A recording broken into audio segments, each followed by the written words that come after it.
बिस्मिल्लाहिर्रहमानिर्रहीम। मलक सजाद व्लॉग्स में सब दोस्तों को खुशामदीद।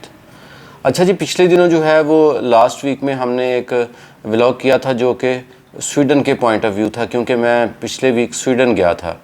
लेकिन जब आपको शेंजन कंट्रीज़ का वीज़ा मिलता है तो आप एक मुल्क से दूसरे मुल्क भी by road, by train, by air, जैसे भी आप जाना चाहें तो जा सकते हैं।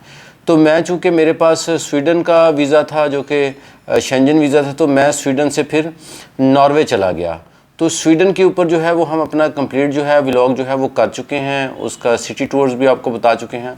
अब हम आज आपको जो डिटेल देंगे वो ओस्लो टूर की देंगे, जो कि नॉर्वे का कैपिटल है, क्योंकि मैं स्वीडन से ओस्लो चला गया, नॉर्वे चला गया, और नॉर्वे में जो है वो मैंने तकरीबन 2 दिन गुजारे हैं, जो कि सिर्फ उसके कैपिटल सिटी ओस्लो में मैंने गुजारे हैं। तो आज हम आपको ओस्लो के बारे में सारी इन्फॉर्मेशन देंगे, और ये इन्फॉर्मेशन उन लोगों के लिए ज़्यादा इंफॉर्मेटिव होगी जो लोग वहाँ पे टूरिज़म के पॉइंट ऑफ व्यू से जाना चाहते हैं, क्योंकि वहाँ पर पाकिस्तानी जो हैं, चाहे आप स्वीडन की बात करें चाहे आप नॉर्वे की बात करें, तो वहाँ पे या तो आपको स्टूडेंट्स मिलते हैं ज़्यादा, या फिर वो मिलते हैं जो बिज़नेसमैन हैं। बाकी दरमियान वाला तबका जो है वो स्कैंडिनेवियन कंट्रीज़ में हमारा कम है, ख़ास तौर पर वो जो गैर कानूनी तौर पर जाते हैं। तो आइए मैं आपको ओस्लो के बारे में डिटेल बताता हूँ। अच्छा जी, जो ओस्लो है ये कैपिटल है नॉर्वे का, और जो स्वीडन है, स्वीडन का कैपिटल जो स्टॉकहोम है उससे ये बहुत करीब है। ये 500 तकरीबन 67 किलोमीटर, आप समझ लें कि पेशावर या पेशावर से थोड़ा आगे जो है ये इतना, यानी 567 किलोमीटर के करीब जो है ये बनता है स्टॉकहोम से। और मैं चूँकि इस पे शेंजन वीज़ा पे था तो मैंने सोचा कि ये करीब तरीन है तो मैं यहाँ चला जाता हूँ। तो मैंने सोचा कि मैं इसको बाय ट्रेन जो है वो जाता हूँ, क्योंकि बाय एयर जो है उसके जाने के लिए आपको एक ये होता है कि 2-3 घंटे पहले एयरपोर्ट जाएं, फिर एयरपोर्ट जो है वो शहर से थोड़े दूर भी होते हैं, तो इसलिए मैंने सोचा कि मैं ट्रेन से जाता हूँ। तो मैं बाय ट्रेन जो है वो स्वीडन से नॉर्वे गया। अच्छा, मैंने ज़िंदगी में बहुत लंबे लंबे सफ़र किए हैं, बहुत छोटे भी सफ़र किए हैं, बहुत अच्छे अच्छे सफ़र किए हैं, लेकिन आप यकीन करें कि स्वीडन से नॉर्वे का जो सफ़र था वो मेरी ज़िंदगी का एक खूबसूरत तरीन सफ़र था ट्रेन के पॉइंट ऑफ व्यू से। इसलिए कि अगर आपने कभी, अल्लाह आपको तौफीक दे, और आप स्वीडन जाएं, स्टॉकहोम जाएं और आप वहां से नॉर्वे जाएं, तो मैं ये रिकमेंड करूंगा कि आप बाय ट्रेन जाएं, क्योंकि ये कोई 5 घंटे की ट्रेन है। और आप यकीन करें कि 5 घंटे में 1 मिनट भी आप बोर नहीं होते, क्योंकि दोनों साइड्स पर जब आप बाय ट्रेन जाते हैं तो एक इंतहाई खूबसूरत नज़ारे हैं। यानी दोनों साइड्स पे आपको सिर्फ़ और सिर्फ जंगल नज़र आएगा, बड़ा ही नीट क्लीन जंगल नज़र आएगा, उसमें आपको झीलें नज़र आएंगी, और झीलों के साथ साथ इंतहाई खूबसूरत छोटे छोटे टाउन्स बने होंगे, जिसमें इंतहाई छोटे छोटे खूबसूरत लोगों ने घर बनाए हुए हैं। इवन के कई घर जो हैं वो जो लेक्स हैं, छोटी छोटी झीलें हैं, उनके किनारे पे बने हुए हैं, और लोगों ने अपनी वहाँ बोट्स रखी हुई हैं कि जब दिल चाहा उसमें बोट में बैठे, वहाँ पे आपने फ़िशिंग करनी है फ़िशिंग कर ली, एंजॉय करना है फैमिली के साथ एंजॉय कर लिया। तो मैंने ज़िंदगी में बड़े सफ़र किए हैं, इसलिए मैं आपको रिकमेंड करूँगा, अगर आप स्टॉकहोम जाएं और स्टॉकहोम से आप नॉर्वे जाएं और ओस्लो जाएं स्पेशली, तो आप बाय ट्रेन जाएं। ये यकीनन ज़िंदगी में आपका एक खूबसूरत तरीन जो है सफ़र होगा, क्योंकि दोनों साइड्स, लेफ़्ट और राइट साइड, जिस साइड पे भी आपको मिले आप ज़रूर जो है उसको एंजॉय करें। बड़ी बड़ी आपको चरागाहें नज़र आती हैं, जिसमें जानवर जो हैं वो ओपन खुले हुए जो हैं वो फिर रहे हैं उसमें। और सबसे बड़ी चीज़ ये है कि हर चीज़ प्रॉपर मैनेज है, नीट क्लीन है। ऐसा नहीं है कि जी जंगल है तो बेहंगम जंगल है, बहुत खूबसूरत चीज़ें हैं। तो एक तो ये चीज़ है। मैं चूँकि बाय ट्रेन गया था इसलिए मैं आपको ट्रेन के सफ़र के बारे में आगाह कर रहा हूँ। उसके बाद ये है कि जब आप वहाँ पर ओस्लो में पहुँचते हैं, तो जैसे स्वीडन स्टॉकहोम में सेंट्रल स्टेशन है, वहाँ पर भी सेंट्रल स्टेशन है। सेंट्रल स्टेशन बेसिकली इनके वो सेंट्रल स्टेशन हैं जहाँ से ट्रेन और बसें जो हैं वो इंटरनेशनल ट्रैवलिंग के लिए पूरी दुनिया में जाते हैं। तो वहाँ पे जाके मैं जो है वो सेंट्रल स्टेशन में तकरीबन कोई सुबह 7 बजे उतरा। 7 बजे उतरने के बाद मैंने जो होटल था वो अपने सेंट्रल स्टेशन के करीब ही बुक किया हुआ था, तो मैं होटल चला गया, और होटल जाके मैं थोड़ी देर जो है वहाँ फ़्रेश हुआ। फ़्रेश होने के बाद मैं तकरीबन कोई 10 बजे के करीब जो है वो वहाँ से निकला। अच्छा, जो ओस्लो है वो स्वीडन से भी बहुत ज़्यादा खूबसूरत है।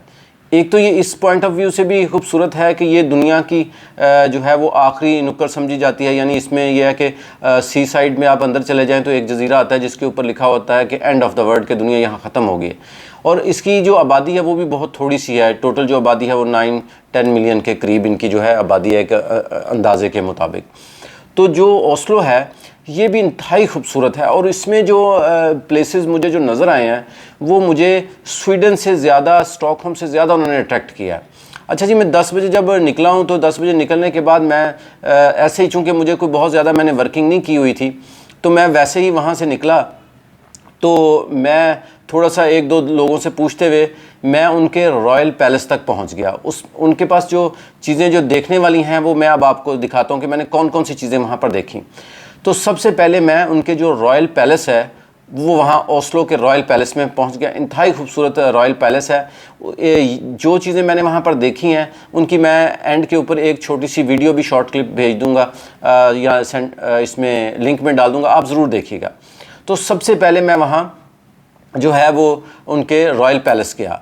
अच्छा, वहाँ जाके मेरे साथ एक ऐसा अजीबोगरीब वाक़या हुआ, या एक ऐसा अच्छा मेरे साथ इंसिडेंट हुआ जिसका मुझे बहुत ही ज़्यादा फ़ायदा हुआ।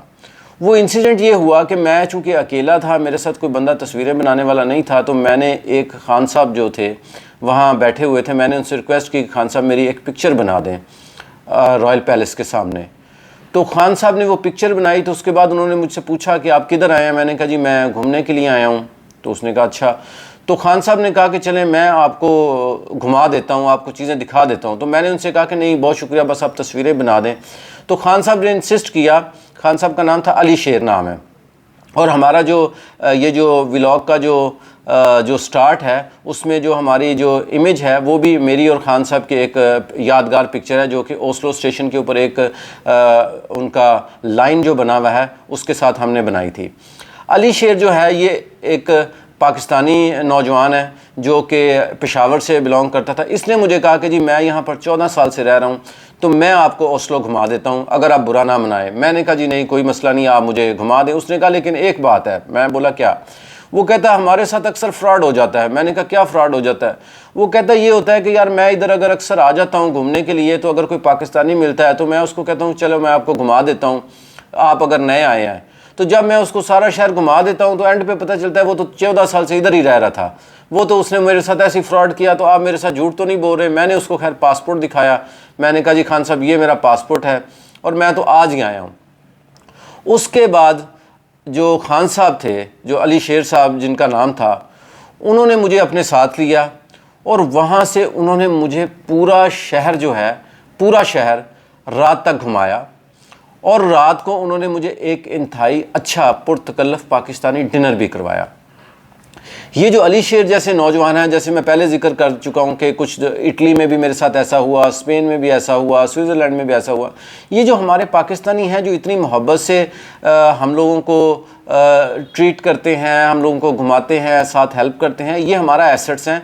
तो हमें कोशिश ये करनी चाहिए कि अगर हम मुल्क से बाहर जाएँ तो हम भी इनके साथ ऐसा ही अच्छा सलूक करें कि हमारी तरफ से इनकी कोई दिल आज़ारी ना हो, कोई झूठ ना हो, कोई फ्रेब ना हो, ताकि जो अगर दोबारा कोई पाकिस्तानी वहाँ जाता है तो उनका ट्रस्ट जो है वो एक शेक ना हो जाए, बल्कि ट्रस्ट जो है वो एक बना रहे पाकिस्तानियों के ऊपर। ये ना हो कि यार मैंने पिछली दफ़ा पाकिस्तानी को घुमाया था, उसने मेरे साथ फ्रॉड कर दिया, अब जो है वो मैं किसी पाकिस्तानी को नहीं घुमाऊँगा। तो एक तो ये चीज़ है। उसके बाद ये अली शेर साहब जो है उन्होंने मुझे कहा कि आप मेरे साथ हैं, और वो जो मुझे ज़्यादा चीज़ों का नहीं पता था।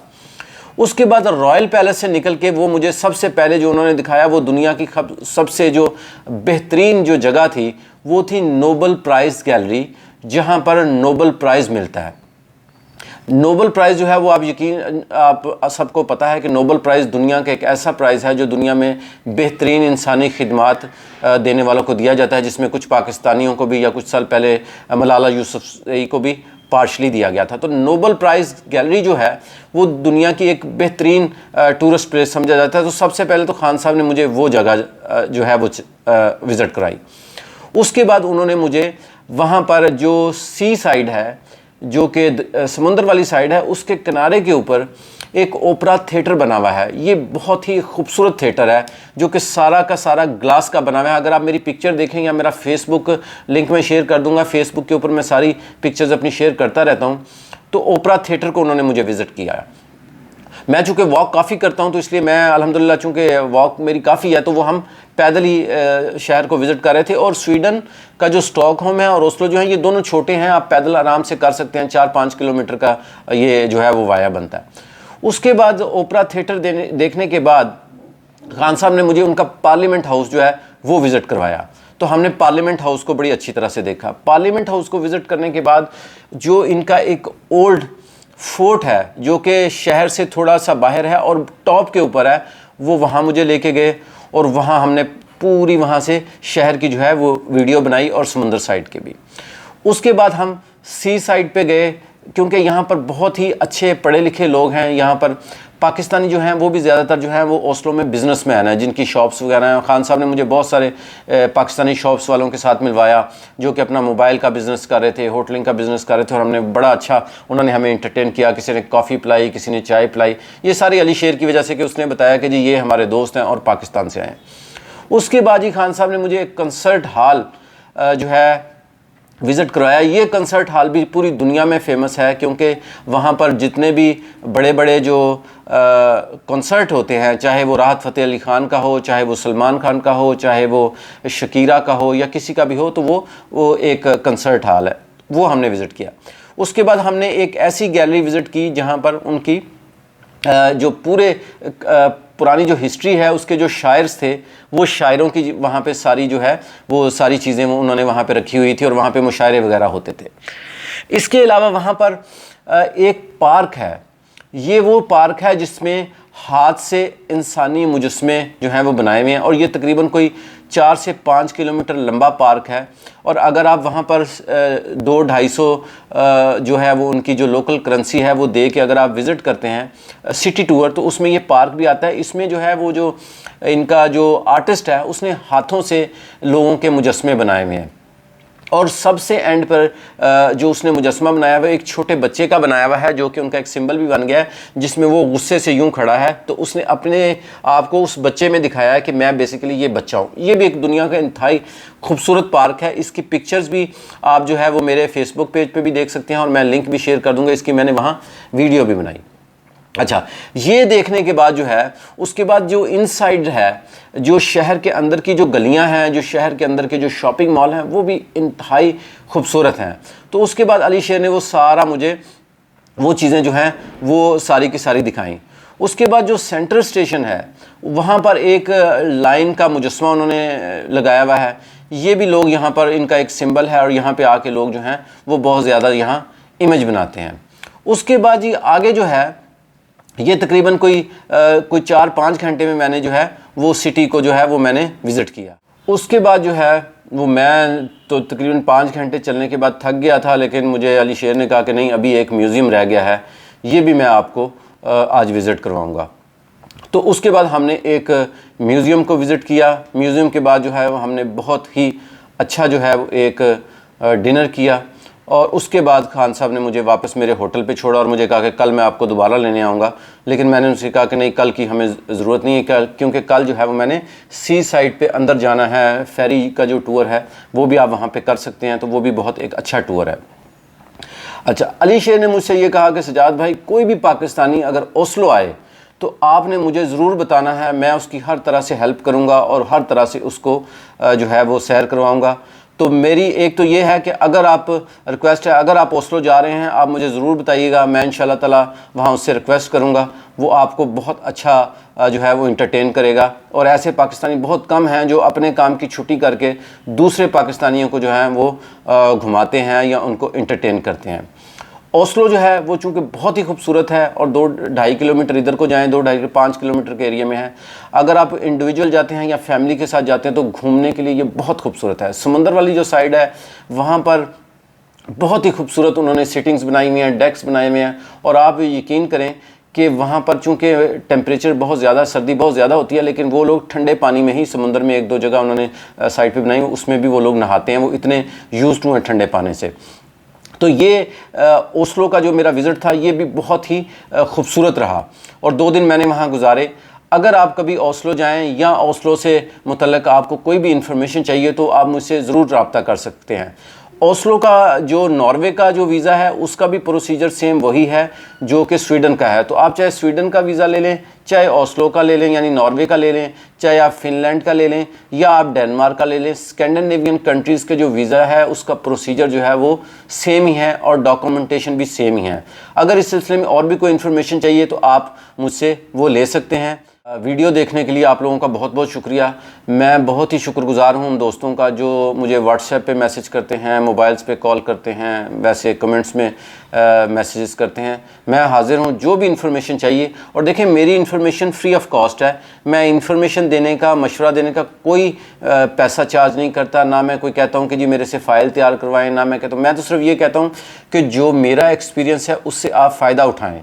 मेरा मकसद ये है कि वो लोग जो, आज भी एक बंदे की कॉल आई थी कि जी ये कोई बंदा मुझे 14 लाख कह रहा है, कोई 15 लाख कह रहा है, कोई 16 लाख कह रहा है, तो उस पर मुझे लोग वीज़ा लेके देने के लिए तैयार हैं। तो मैंने उस भाई को भी यही समझाया था, डॉक्यूमेंट्स आपके अपने ही लगने हैं। अगर वो वीज़ा आपका लग जाता है आपकी लक के ऊपर तो आपके एजेंट ने आपसे पैसे ले लेने हैं, और अगर नहीं लगे तो जो आपने उसको फ़ीस दी हुई है, कंसल्टेंसी फ़ीस दी हुई है और साथ जो एम्बेसी फ़ीस दी है वो काट के आपके पैसे आपको थोड़ा सा खजल करके आपको वापस कर देगा।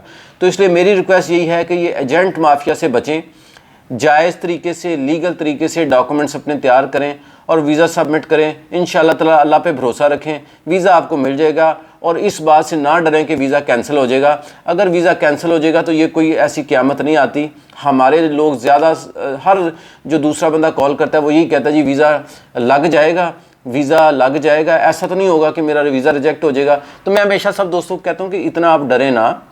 वीज़ा अगर लग गया तो ये भी यकीनन आपके लिए खुशकिस्मती है, आपकी एक लक है। और अगर नहीं लगा तो यकीनन उसमें भी अल्लाह की तरफ से कोई बेहतरी होगी।